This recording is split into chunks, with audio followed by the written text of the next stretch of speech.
Gold keeps hitting new highs, and every time uncertainty shows up in the world, whether it's economic turmoil, inflation fears, or geopolitical tension, people instinctively come back to it, a financial reflex that has been reinforced over thousands of years of human history. This behavior raises a simple but incredibly important question. What makes this one specific yellow metal so valuable in the first place? And why has it held that status longer than almost anything else we've ever used as money? It's tempting to say gold is valuable just because it's shiny, but that explanation doesn't hold up for very long, because plenty of shiny things exist in the world. We have glitter, chrome, gemstones, polished metals, and even digital collectibles, yet most of them fail to hold value across centuries, let alone thousands of years. They crack, fade, corrode, glitch, or simply fall out of fashion over time, while gold remains essentially unchanged, which tells us the real reason behind its value goes far deeper than surface level beauty. Hey, Alan here, and welcome to The Breakdown, where we take confusing topics and break them down step by step so they're easier to understand and actually useful. If there's ever a topic you want us to cover or something you want to explain more clearly, leave it in the comments because we build these videos around what you're curious about. And with that being said, let's get back to the video. Gold's story as a store of value stretches back to the earliest civilizations, long before modern finance, paper money, or digital assets ever existed. Across cultures, continents, and eras, gold has repeatedly emerged as a trusted form of wealth, from ancient Egypt bearing it with pharaohs, to the Roman Empire minting it into coins, to nations using it as the backbone of monetary systems for centuries. This consistency isn't an accident of history. It's the result of a unique combination of physical properties that make gold unusually well suited to be money. One of the most important reasons gold holds value is scarcity,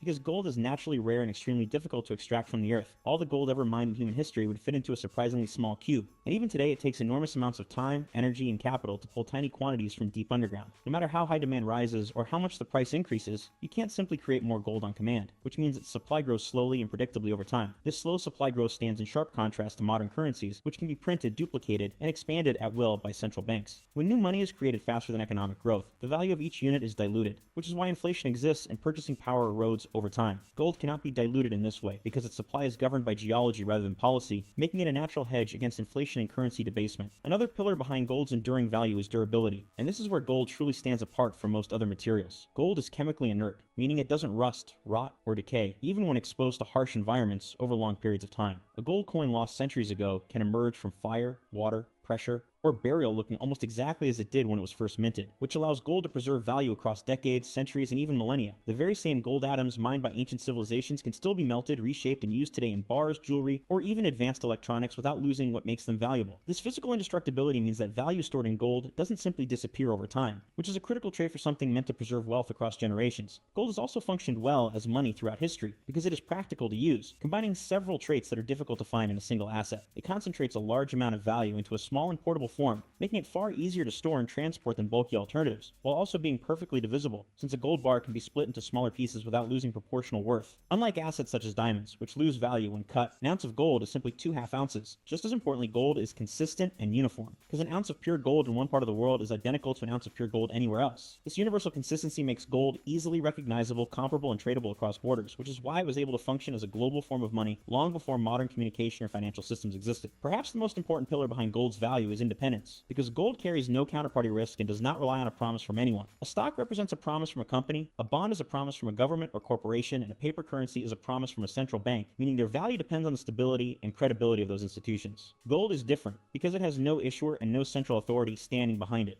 Its value exists in the metal itself. This independence is precisely why people continue to trust gold when confidence in financial systems begins to weaken, whether due to banking crises, sovereign debt issues, or geopolitical instability. It's also why central banks around the world continue to accumulate gold reserves, using it as a way to reduce reliance on systems that depend entirely on the promises of other nations. So what makes gold valuable isn't any single trait on its own, because scarcity, durability, practicality, or independence by themselves would not be enough. Gold holds its value because it combines all of these characteristics at once, creating something that is hard to create, extremely difficult to destroy, practical to use as money, and not controlled by anyone.